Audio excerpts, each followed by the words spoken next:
Someone said Jamal Bryant will do whatever it takes to get wallets into the building, the social gospel, weed, BBLs, whatever it takes. He has appointed Dr. Carrie Turner as the co-pastor of New Birth Baptist Church to recognize her ministry credentials. I got a lot of questions on my mind, and if you're wondering what this is, well, let me introduce you to the co-pastor of a church.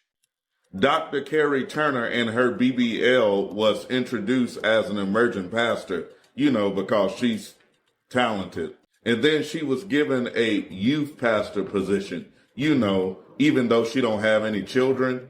But anyway, and then she was elevated again to be the co-pastor of the whole church, because she's so talented. Apparently she's got a bachelor's and she's got a master's from Emory. I'm not sure. I don't know. She has an MDiv. Doesn't mean a whole lot nowadays. And I would love to see her studies and so forth. That's not the issue though. That's really not the issue. The issue is not so much is she qualified, has she gone to school and this and that. I have no idea. I really don't know. And I'm not going to do a lot of investigating. I really don't care because that's not the issue. The issue is just go to her Instagram page. This is her page. If you take a peek at her Instagram page, good luck convincing yourself it's anything but a Christian page, let alone a pastor's or a mega church co-pastor's page. It's all about fashion, and she flaunts herself because she wants you to notice that she is beautiful, craving your attention and admiration. Of course, we can all see that she is a beautiful woman, and even Jamal Bryant can see that too. But, where's the substance? I mean, how does posting all these pictures of yourself in fancy designer clothes and going on these extravagant trips really align with the teachings of Jesus Christ? Is it just about academic qualifications? For ministry leadership, listen, you've got to duplicate yourself. Any leader that does not want to duplicate themselves, you are operating in ego, and that is the spirit of Lucifer. Yes. So what that means is you think that if you don't do it, it cannot be done. The devil is a liar because this is the work of the Lord. You mean to tell me that you will allow someone to play with your soul? You will allow this pastor to play games with your eternal destiny? You will allow a man to keep promoting someone over your souls who is quite possibly one of his booty calls, allegedly. So what happens to other loyal men who have served the ministry and are hoping for a promotion to better serve, but then a girl flaunting fashion on Instagram gets promoted instead? This raises questions about the priorities and values of the church and its leaders. Are superficial traits like beauty and fashion more important than dedication, experience, and true calling to ministry? What message does this send to other aspiring pastors or those already serving in the ministry? Pastors should be mindful of working closely with attractive women to avoid falling into sexual temptation, especially someone like Jamal Bryant, who has a track record of infidelity. And I want to say, I am divorced because I cheated. I divorced because of my infidelity, not because of irreconcilable differences, but because I broke that covenant. Giselle and Pastor Bryant have never publicly confirmed which day they became an item or when they got engaged. But we do know that he welcomed a daughter named Topaz in August 1998 with a woman named Crystal Madison. Now, wait a minute now. Oh, this is messy. Even though Giselle had no interest in being a first lady, she continued on with their relationship, and they got married in 2002. The math ain't mathin'. I'm confused, girl. Girl, we gonna circle back to the fact that he had a baby in 2000 and they got married in 2002 and she said they was friends for 2 years. Girl, we ain't forgot. This man had a whole baby on his girlfriend. Pastor Bryant and Giselle welcomed their daughter Grace in 2004, and their twins Angel and Adore were born in 2006. In an interview with Angela Yee, Giselle said she was so busy being a mom that she didn't realize her husband was sticking his sausage rocket in other women. In 2013, rumors emerged that the pastor had gotten a member of his congregation pregnant. Ninja, what? Ebony magazine ran the story and reported that the mother of the child was 17 at the time the baby was conceived. 17? He need his.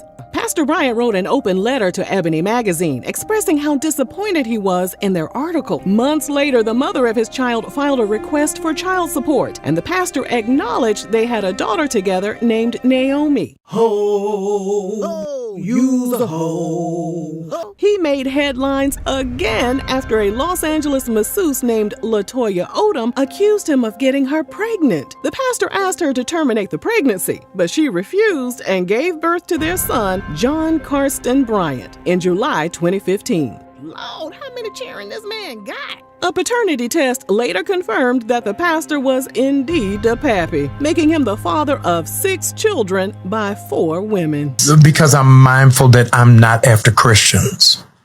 I'm after people who don't go to church. And a lot of churches are just recycling people from other churches. That's not who I'm after. I'm looking for people that smell like weed. I'm at a place, Rashawn. New Birth is the largest land-owning black church in America. Wow. And so my position to my deacons is, why aren't we not raising cannabis? I'll be able to bring in black males. They're able to do it legally. I'm teaching them farming. Oh my God. I'm helping them to enhance the ecosystem. This is the kind of conversation. So if the guy, black boy in Bankhead, said, they growing weed at the church, where do I join? Yes. I don't need no pamphlet for him. Yeah. Right. He coming in. And that's the group that I'm going after. Yeah. That's different. Yeah. How Jamal Bryant is my cousin. Yes, I'm embarrassed of such. And there's nothing to publicize.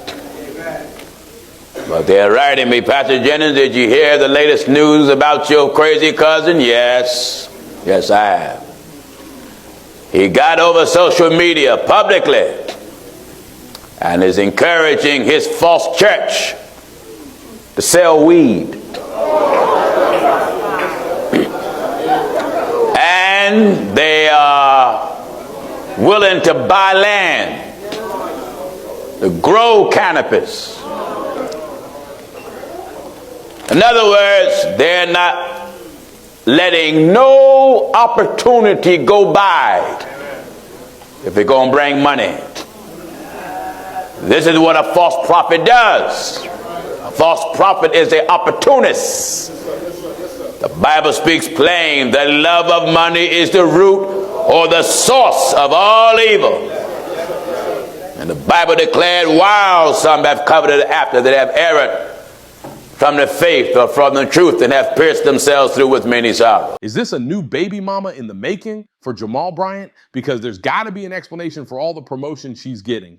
It's sad to see how many churches are being run like businesses these days, focusing on materialistic gains instead of spiritual growth.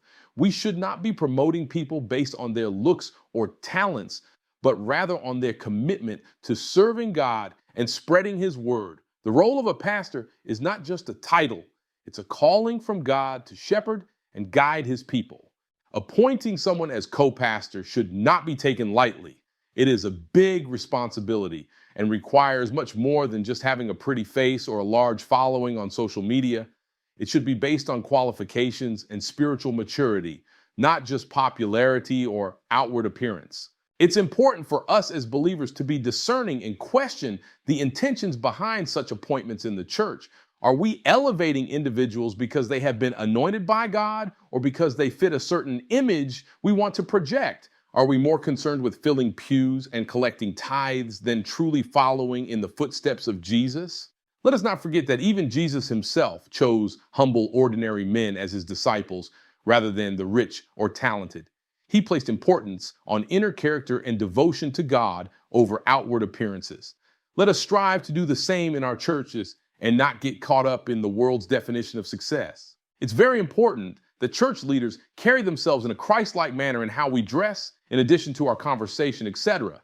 This trend of inappropriate clothing in the church is getting out of control, and God isn't pleased.